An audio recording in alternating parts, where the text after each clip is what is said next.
안녕하십니까. 안녕하십니까. 지난 시간에는 인생 이모작 재무 설계 중 국민연금의 만기 보유, 저비용 라이프 스타일 유지에 대해서 알아보았습니다. 오늘도 자산관리 전문가 장기명 의원이 모셨습니다. 오늘 설명해 주실 내용 부탁드립니다. 오늘은 국내 부동산 고찰에 대한 내용으로 마지막 설명을 드리고자 합니다.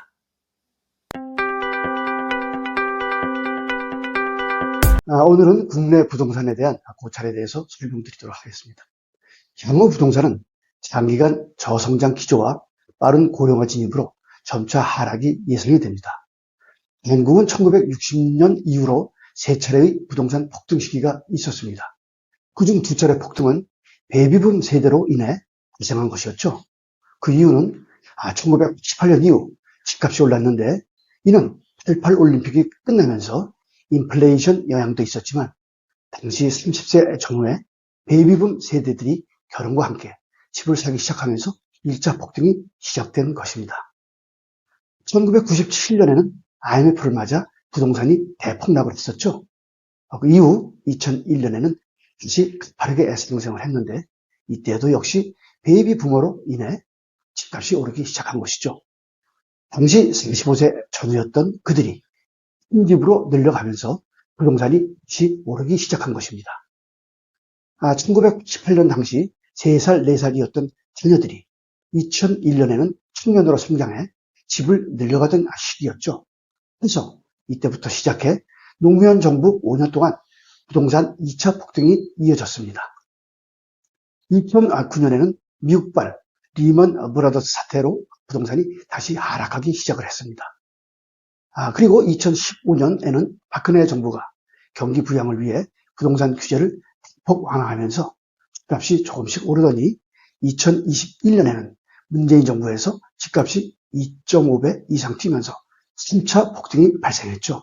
그 이유는 코로나로 돈이 대량 풀린 것도 있었지만 1990년 전후로 태어난 에코붐 세대가 무리하게 저금리 대출을 받아 집을 사들인 영향도 컸습니다. 2022년 말에는 2017년 대비 평균 20에서 30%가 빠졌고 2024년에는 좀 더 하락할 조짐을 보이고 있습니다. 이는 미 연준과 한국은행 기준금리가 현재 2%의 차이를 보이고 있어 미국이 금리를 내린다 해도 한국은 당분간 금리 인하가 쉽지 않기 때문입니다. 하지만 중소기업의 대출 연체가 매우 심각하기에 정부의 금리 인하에 대한 고민이 커질 듯 보입니다. 이율이 1% 내리면 집값이 15% 오를 수 있다는 의견도 있습니다.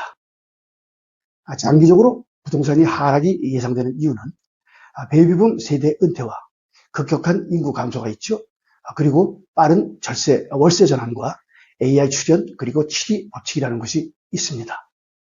빠른 월세 전환으로 전세가 사라지게 되면 세입자들은 집을 사기가 더욱 힘들어질 것입니다. 또한 인공지능, 자율주행, 로봇과 같은 AI 출현으로 실업자가 늘어나며 주택 수요는 더욱더 줄어들 것입니다. 그 밖에 금융경제 용어인 7.2 법칙이라는 것이 있는데 이는 복리 이율로 원금을 2배로 늘리는 기간을 구하는 방법입니다. 예를 들어 5천만 원을 1억 원으로 불리는데 필요한 기간을 구하는 방법은 7의 숫자를 금리로 나누면 그 기간이 나오게 됩니다. 원금을 2배 불리는데 15% 금리에서는 4.8년이 걸리고요. 3%의 경우에는 24년이 걸린다는 이야기입니다. 따라서 젊은이들이 집을 사는 일은 더욱 힘들어질 것으로 보입니다. 결국 장기적으로 볼 때 부동산의 수요가 줄게 되면 집값이 하락을 하게 되겠죠. 특히 단독 세대가 늘어나면서 대형 아파트의 수요는 더욱 줄어들 것입니다. 하지만 특수 상황 등 부동산 상승 변수는 늘 존재합니다. 따라서 여러분들은 지난 시간 알려드린 분석 자료를 활용해서 중대형 주택을 적기에 매도할 수 있을 것입니다. 이렇게 해서 현금을 일부 확보하시고 간소한 살림을 꾸려가시면 좋을 듯 합니다.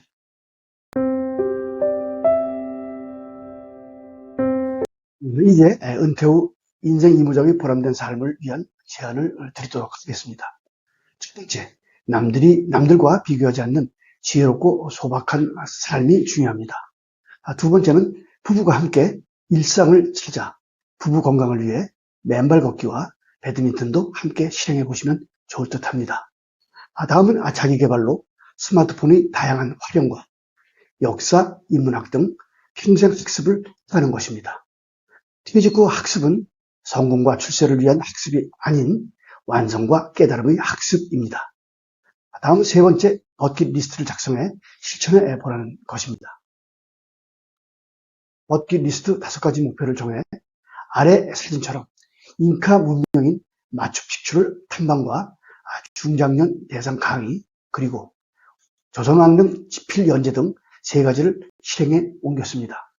남은 2가지 목표는 마야 문명과 이집트 문명을 찾아보는 것입니다. 여러분들도 이와 같이 죽기 전에 꼭 해보고 싶은 것들을 실천해 보시기 바랍니다. 네 번째는 재능 기부를 통한 사회공헌 활동을 추천합니다. 이는 다양한 비영리 사회활동을 통해 나눔의 삶을 살며 자존감을 높이기 위함입니다. 이어서 사회공헌 활동 영상을 보면서 인생 이모작 재무설계를 마감하도록 하겠습니다.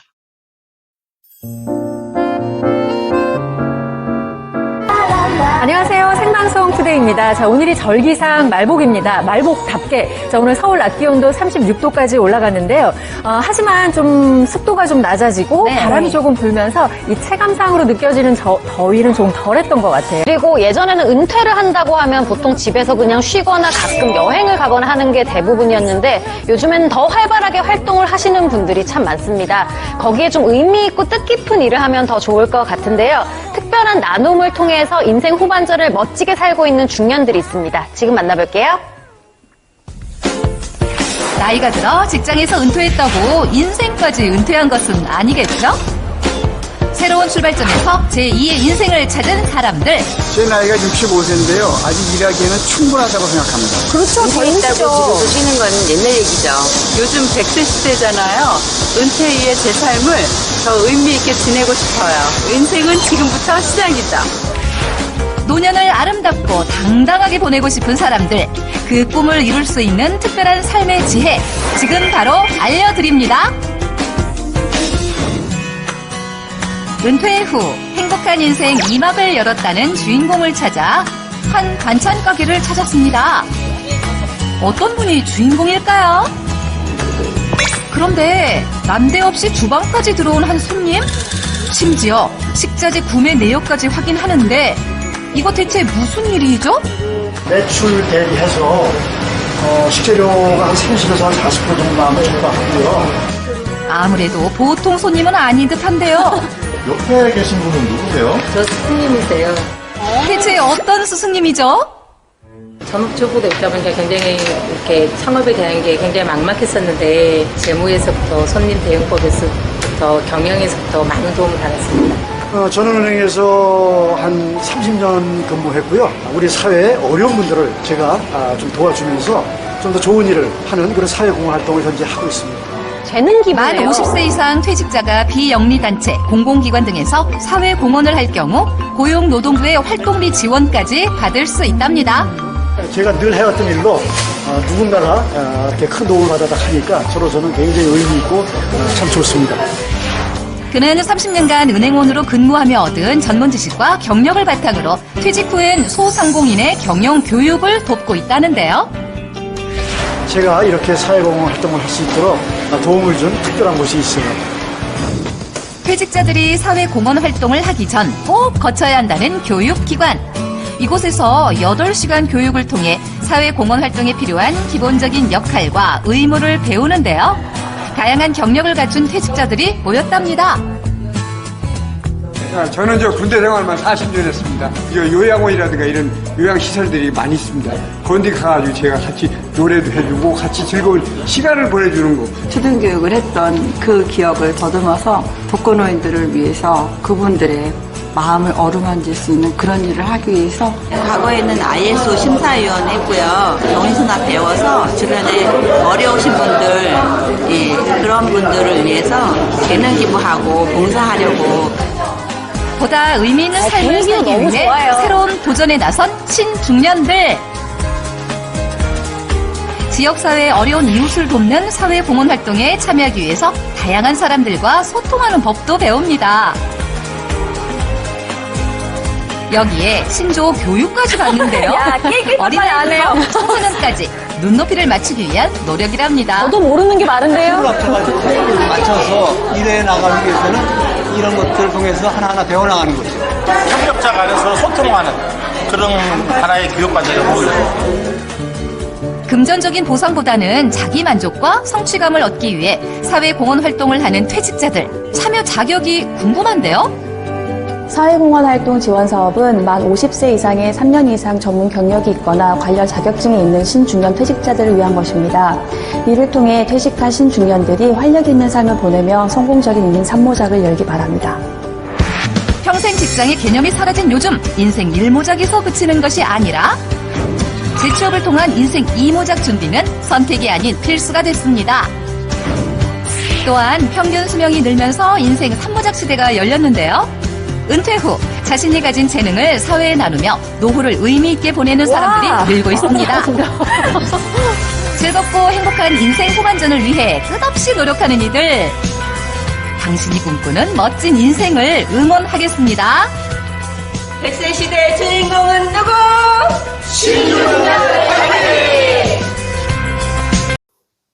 오늘은 자료를 통해서 향후 부동산 전망에 대해서 알아보았습니다. 그동안 인생 이모작 재무 이노베이션에 대해서 알아보았는데요. 마지막으로 시청자분들께 하고 싶은 말씀 부탁드리겠습니다. 자, 이제 지금부터 노후재무 혁신입니다. 여러분들이 행운과 멋진 인생을 응원하겠습니다. 네, 오늘 나와주셔서 감사드립니다. 네네. 다음 시간에는 중장년의 여가에 대해서 좀 더 알아보도록 하겠습니다. 네, 고맙습니다. 감사합니다.